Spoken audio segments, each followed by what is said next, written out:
Radio city originals. मंदिरों से हम सभी की आस्था जुड़ी होती है और इन्हीं मंदिरों से जुड़ा हुआ होता है एक इतिहास, एक कथा।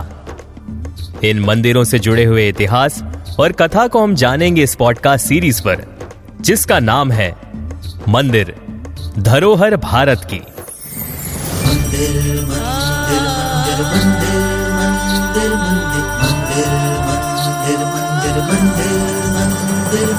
आस्था का प्रतीक यही, मन को शांति मिले यही, निराशा में आशा मिले यही, जगमाता और पिता मिले यही।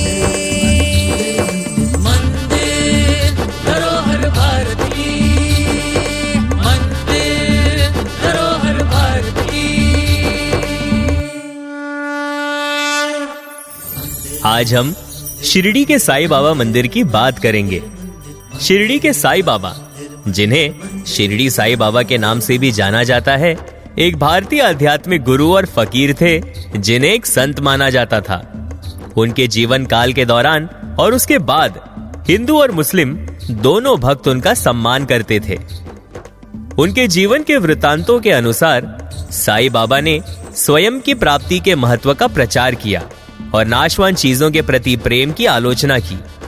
उनकी शिक्षाएं प्रेम, क्षमा, दूसरों की मदद, दान, संतोष, आंतरिक शांति और भगवान और गुरु के प्रति समर्पण के नैतिक कोड पर केंद्रित थी। साईं बाबा ने धर्म या जाति के आधार पर भेदभाव की निंदा की। उनके हिंदू और मुस्लिम दोनों अनुयायी थे। उनकी शिक्षाओं में हिंदू धर्म और इस्लाम के तत्वों का मिश्रण था। उन्होंने उस मस्जिद को हिंदू नाम द्वारका माई दिया जिसमें वे रहते थे। हिंदू और मुस्लिम दोनों रीति रिवाजों का पालन करते थे और उन शब्दों और आंकड़ों का उपयोग करके शिक्षा देते थे जो दोनों परंपराओं से लिए गए थे। और शिरडी के साईं बाबा हमेशा कहते थे कि सबका मालिक एक। उनकी मृत्यु के तुरंत बाद लिखी गई जीवनी श्री साई सत्यचरिता के अनुसार उनके हिंदू भक्त उन्हें हिंदू देवता दत्तात्रेय का अवतार मानते थे। साईं बाबा द्वारा जलाई गई धूनी या पवित्र अग्नि आज भी जल रही है। समाधि मंदिर के बगल में एक नीम का पेड़ है और नीम के पेड़ के नीचे एक गुरु स्थान है, जहां बाबा के अनुसार उनके अपने गुरु की मूल समाधि स्थित है और जहां बाबा को उनके बाल योग या युवा अवस्था के दौरान पाया गया था। और इसी नीम के पेड़ की पत्तियां मीठी होती हैं। इस वजह से भक्त इसे बाबा का चमत्कार मानते हैं। साईं बाबा का असली नाम अज्ञात है। साईं नाम उन्हें मंदिर के पुजारी महालसापति ने दिया था जब वे 1858 में शिरडी लौटे थे। साईं शब्द एक धार्मिक भिक्षुक को संदर्भित करता है, लेकिन इसका अर्थ भगवान भी हो सकता है। कई भारतीय और मध्य पूर्वी भाषाओं में बाबा शब्द एक सम्मान सूचक शब्द है जिसका अर्थ दादा, पिता, बूढ़ा व्यक्ति या साहब है। धार्मिक प्रवृत्ति वाले कुछ ग्रामीण महालसापति, अप्पा जोगले और काशीनाथ नियमित रूप से उनसे मिलने आते थे, किंतु गांव के बच्चे उन्हें पागल समझते थे और उन पर पत्थर भी फेंकते थे। कुछ समय के बाद वे गांव छोड़कर चले गए और यह अज्ञात है कि वो कहां गए या उनके साथ क्या हुआ। 4-5 सालों तक बाबा एक नीम के पेड़ के नीचे रहे और लंबे समय तक ध्यान साधना की।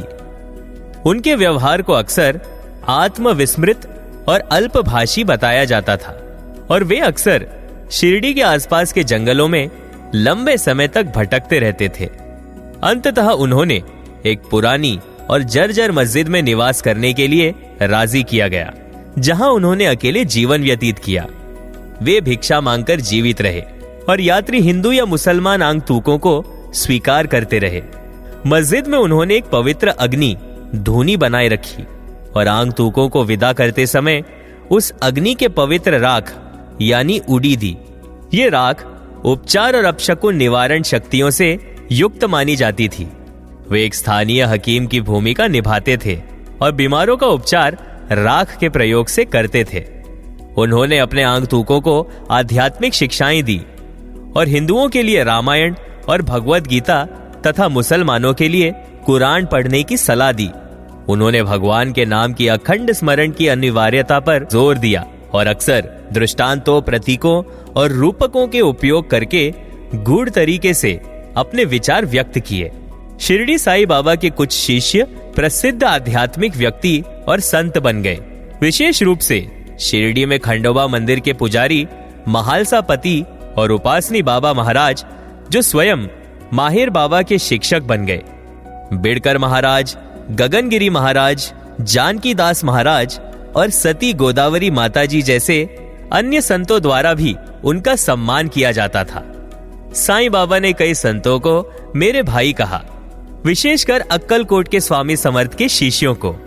1910 में शिरडी साईं बाबा की प्रसिद्धि मुंबई में फैलने लगी।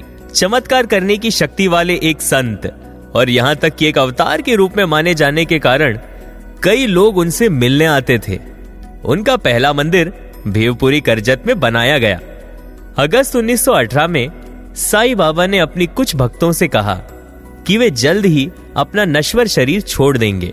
सितंबर के अंत में उन्हें तेज बुखार आ गया और उन्होंने खाना खाना बंद कर दिया। जैसे जैसे उनकी हालत बिगड़ती गई, उन्होंने अपने शिष्यों से उन्हें पवित्र ग्रंथ सुनाने के लिए कहा। हालांकि उन्होंने आगंतुकों से मिलना भी जारी रखा। 15 अक्टूबर 1918 को विजयदशमी उत्सव के दिन उनकी मृत्यु हो गई। उनके अवशेषों को शिरडी के बूटीवाड़ा में दफनाया गया, जो बाद में एक पूजा स्थल बन गया, जिसे आज श्री समाधि मंदिर या शिरडी साईं बाबा मंदिर के रूप में जाना जाता है। तो ये थी शिरडी साईं बाबा मंदिर से जुड़ी हुई कुछ बातें। आप सुन रहे थे मंदिर धरोहर भारत की, ओनली ऑन रेडियो सिटी।